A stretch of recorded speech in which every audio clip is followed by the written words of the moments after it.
করে নেবেন তমলুক সাংগঠনিক জেলার অন্যতম সহসভাপতি সম্মানীয় পবিত্রকর মহোদয়। ভারত মাতা কি জননেতা শুভেন্দুদা জিন্দাবাদ। শুভেন্দুদা লড়াই করো, আমরা তোমার সাথে আছি। এরপর আমাদের জেলার সভাপতি সম্মানীয় মলয় সিনহা মহোদয়কে বরণ করে নিচ্ছেন এই মন্ডলের সভাপতি সম্মানীয় সৌমিত্র দে মহাশয়। ভারত মাতা কি, ভারত মাতা কি জয়।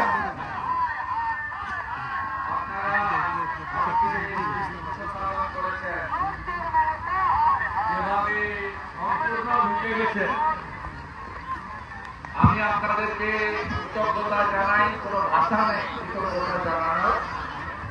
তো আপনারা সবাই আজকে এই যে প্রতিবাদ, এই বৃষ্টিকে উপেক্ষা করে কেন আমাদের কন্যা, আমাদের বোন, আমাদের দিদি, আমাদের মা, মাসি, কাকিমা, জেঠিমা, তাদের উপরে যে অত্যাচার বাংলাতে হচ্ছে, যে শারীরিক নির্যাতন কষ্ট তাদের দেওয়া হচ্ছে, তার প্রতিবাদে আপনারা আজকে কত হাজার আমি বলতে পারবো না, মিছিলের শুরু তো এখানে আছে, এখানে এসে থেমেছে। 3 কিলোমিটার 700 মিটার তেরোপেঠিয়া থেকে হেঁটে এসেছেন, কিন্তু শেষ নেই, শেষ নেই, যতদূর চোখ যায় শেষ নেই। এটাই বলছে কন্যা সুরক্ষা যাত্রা চলছে, চলবে। মমতা হটাও, কন্যা বাঁচাও, কন্যা বাঁচাও, মমতা হটাও, কন্যা বাঁচাও, কন্যা বাঁচাও, মমতা হটাও, কন্যা বাঁচাও, কন্যা বাঁচাও।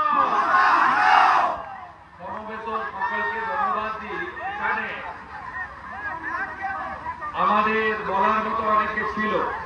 জেলার সহসভাপতি পবিত্র কর ছিল, জেলার সহসভাপতি প্রলয় পাল ছিল, আমাদের ব্লকের কো-কনভেনার জেলা কমিটির মেম্বার রঞ্জন ভারতী ছিল, আমাদের বিধানসভার ইনচার্জ এবং জেলার বিগত কমিটির জিএস মেঘনাথ পাল মহোদয় ছিল, এবং সর্বোপরি জেলা সভাপতি আইনজীবী আমাদের সকলের দাদা মলয় সিনহা দাস ছিলেন।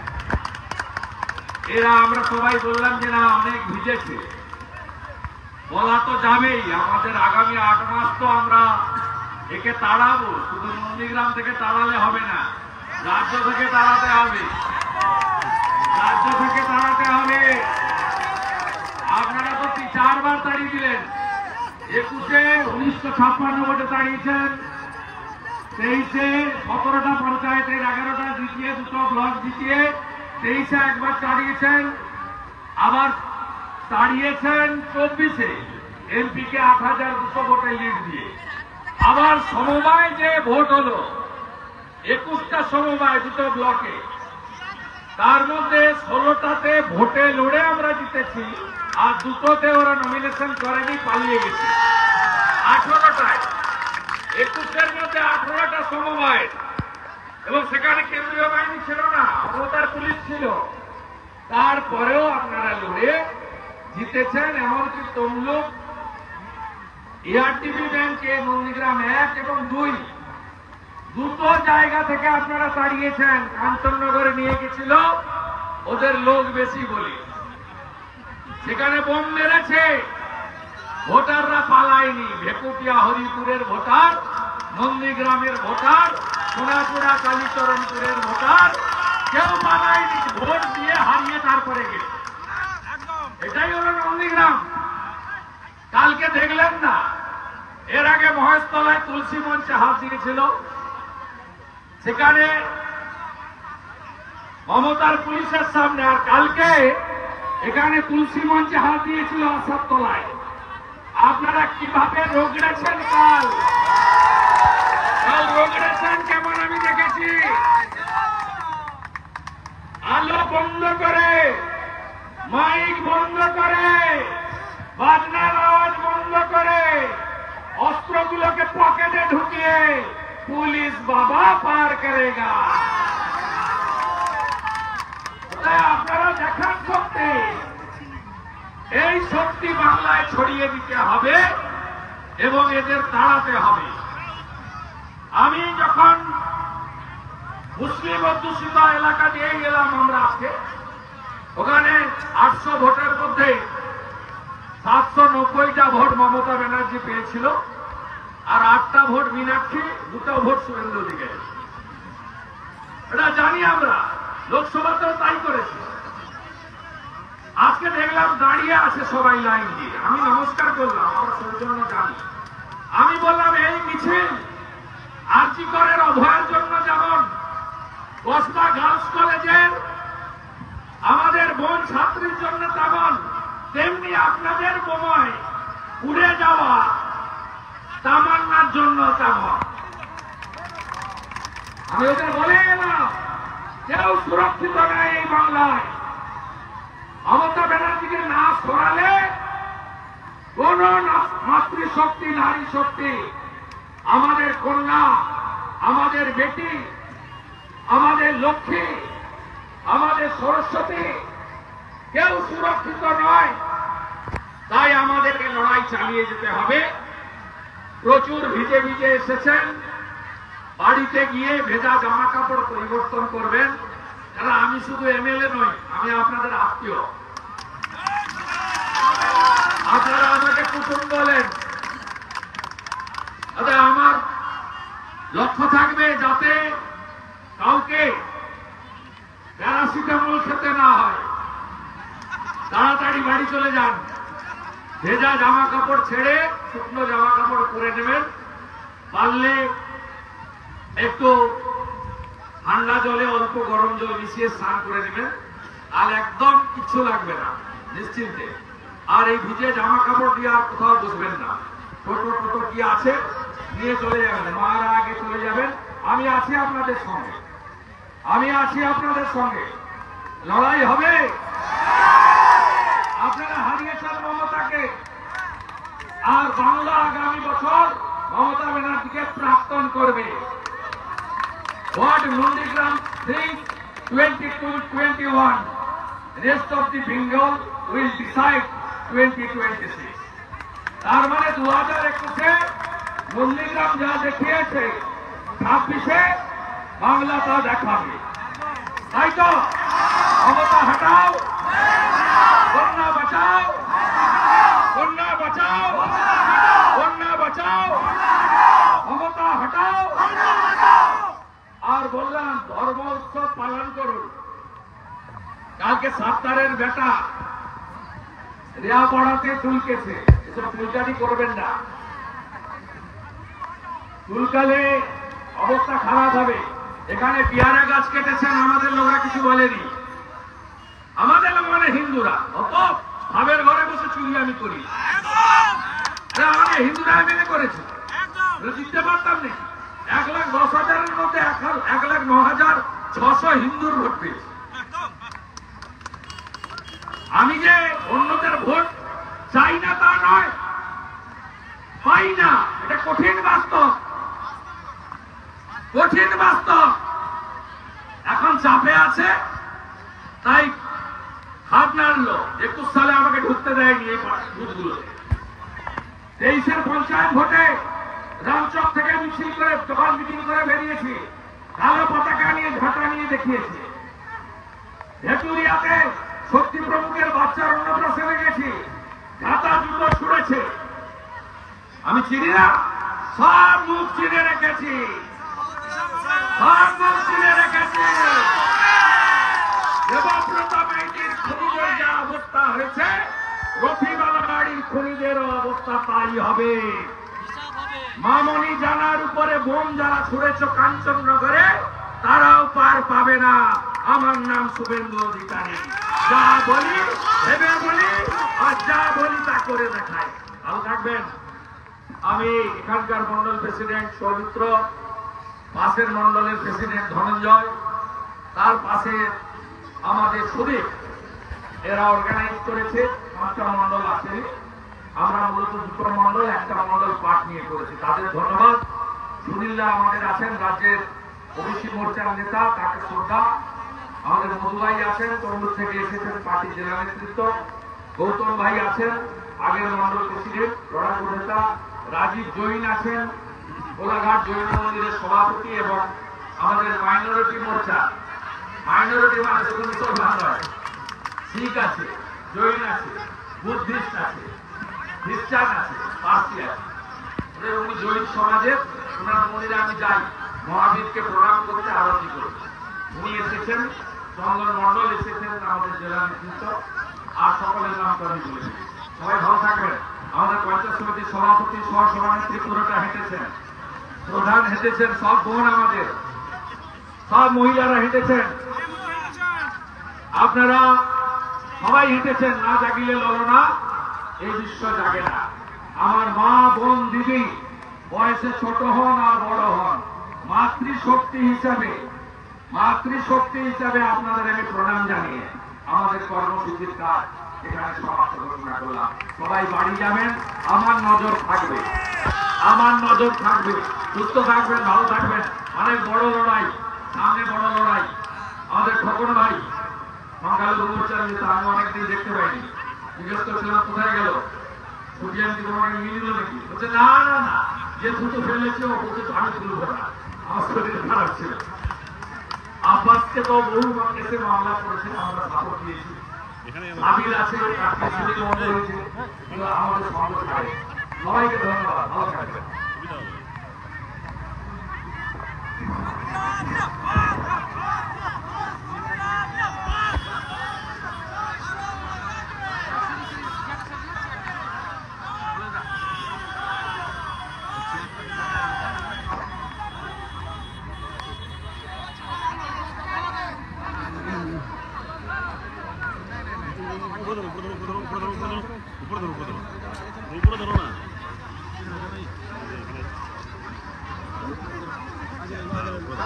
শিক্ষা প্রতিষ্ঠানে নৈরাজ্য অব্যাহত, পুলিশি নিরাপত্তায় খুলল কসবা ল কলেজ। শিক্ষা প্রতিষ্ঠানে নৈরাজ্য অব্যাহত, পুলিশি নিরাপত্তায় খুলল কসবা ল কলেজ। পুলিশের উপর কি কারো ভরসা আছে? তাহলে সুপ্রিম কোর্ট আরজিকর মেডিকেল কলেজে সিআরপিএফ পোস্টিং করছে। এক কোম্পানি সিআরপিএফ অর সিআইএসএফ হবে, সিএপিএফ, তারা পোস্টিং আছে আরজিকর ল কলেজে, সুপ্রিম কোর্টের অর্ডার। এখনো ধুলিয়ান শামসেরগঞ্জে মোট 17 company, 9 company CRPF, 8 company BSF posting আছে। এখনো ধুলিয়ান থেকে, শামসেরগঞ্জ থেকে হিন্দুরা আমাকে মেসেজ করে যে দাদা 30শে জুলাই তো শেষ দিন, তারপর তো সিআরপি বিএসএফ থাকবে না, এরা মহরমের মিছিল থেকে হুমকি দিচ্ছে, আপনি আরো কিছুদিন রাখার ব্যবস্থা করুন। আমি বলেছি আমি তো লয়ারকে তোমাদের সঙ্গে লড়াই করছি, লয়াররা লড়াই করবে, আমি চেষ্টা করব, কোর্ট উইল ডিসাইড। অতএব পশ্চিমবঙ্গে পুলিশের উপরে কারো ভরসা নেই, কারণ বিনীত গোয়েল, ডাক্তার বোন অভয়ার সমস্ত প্রমাণ লোপাট করার কাজ পুলিশ করেছে। এই নন্দীগ্রামে মমতা হারার জন্য 425টা মিথ্যা মামলা হয়েছে 4 বছরে। প্রায় 5000 বিজেপি কর্মী তারা আজকে ভুগছে। গত ডিসেম্বরে 1 মাসে 3টে অস্বাভাবিক মৃত্যুতে পুরো নন্দীগ্রামের 1 নম্বর ব্লকের সব নেতাদের নাম যুক্ত করা হয়েছে, যাদের হাইকোর্ট থেকে যারা প্রোটেকশন পেয়েছে বা হাইকোর্ট থেকে আইনি সুরক্ষা পেয়েছে। অর্থাৎ পুলিশের উপরে কারোর ভরসা বিশ্বাস নেই বলে উদয়ন গুহ, জগদীশ বাসু বাসনিয়া কালকে শীতলকুচির সভাতে বলছে এজেন্ট যাতে বিরোধীরা না পায় দেখতে হবে, আর যদি এজেন্ট হওয়ার মতো কোনো লোক যেন না হয় এমন ব্যবস্থা করতে হবে, যেন রাতে শুয়ে শুয়ে চিন্তা করে যে এজেন্ট হলে আমার পরিণতি খারাপ হবে। মেদিনীপুরের রেজিস্ট্রারকে বিধায়কের লাথি, জেলায় জেলায় শিক্ষাক্ষেত্রে অরাজকতা, তৃণমূলের দাদাগিরি। দেবরার এমএলএ পশ্চিমবঙ্গ যে মেডিকেল ইউনিভার্সিটি রয়েছে তার যে ডেপুটি রেজিস্ট্রার আছে, আপনার বাড়ি মহিষাদলে, শ্রী প্রলয় চক্রবর্তী, বিশিষ্ট শিক্ষক চণ্ডীদাস চক্রবর্তীর পুত্র, তাকে পায়ের বুট সহ লাথি মারছেন কে? প্রাক্তন মন্ত্রী, প্রাক্তন আইপিএস, বর্তমান তৃণমূলের এমএলএ হুমায়ুন কবির। এটা লজ্জা। অনুব্রত মণ্ডলরা গ্রেপ্তার হয় না বলে হুমায়ুন কবিররা সরকারি আধিকারিককে লাথি মারেন, আর সিসিটিভি ফুটেজ জোগাড় করে বিরোধী দলনেতাকে এটা সামনে আনতে হয়।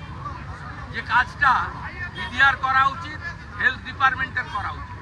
আপনি আমাকে জিজ্ঞেস না করে স্বাস্থ্যমন্ত্রী মমতা ব্যানার্জি, স্বাস্থ্য সচিব নারায়ণ স্বরূপ নিগমকে এই প্রশ্নের উত্তর দিন।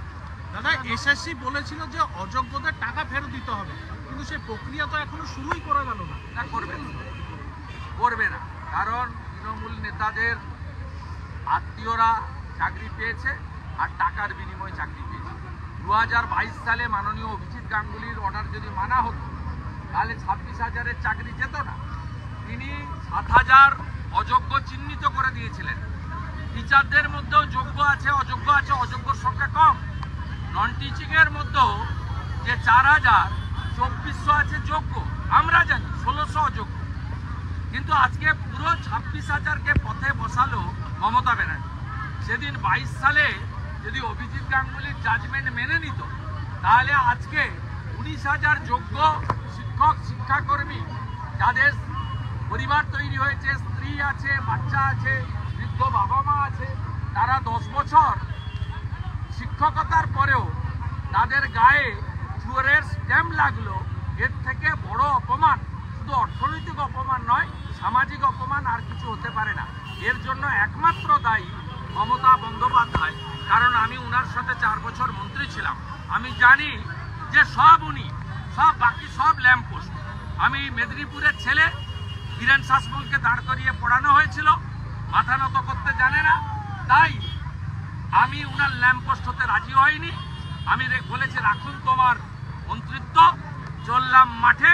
উনি এসেছিলেন আমাকে জব্দ করতে, নন্দীগ্রামের লোক উনাকে জব্দ করে ব্যাক টু দি প্যাভিলিয়ন পাঠিয়ে দিয়েছে।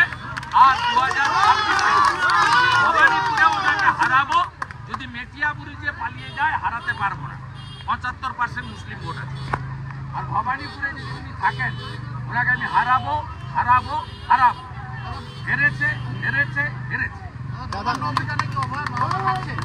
আমার বাবা মাই তো বলেছে আমাকে রেখে, ভাই আবার বলতে হবে কেন প্রতিদিন? ওই দিন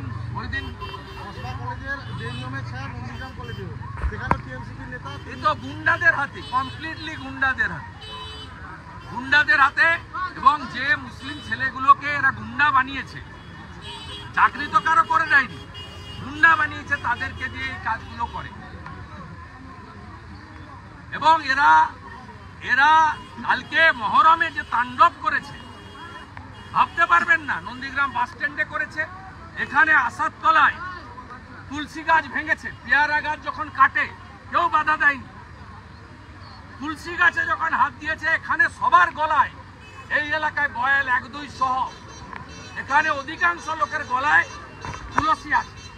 বাড়িতে তুলসী নেই এমন কোনো হিন্দু পরিবার পাবেন না।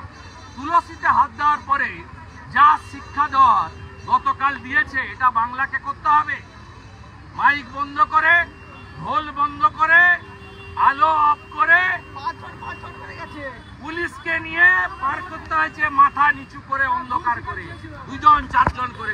ছবিটা আছে, কালকে বিকালে প্রেস কনফারেন্সে আপনাদের ছেড়ে দেব।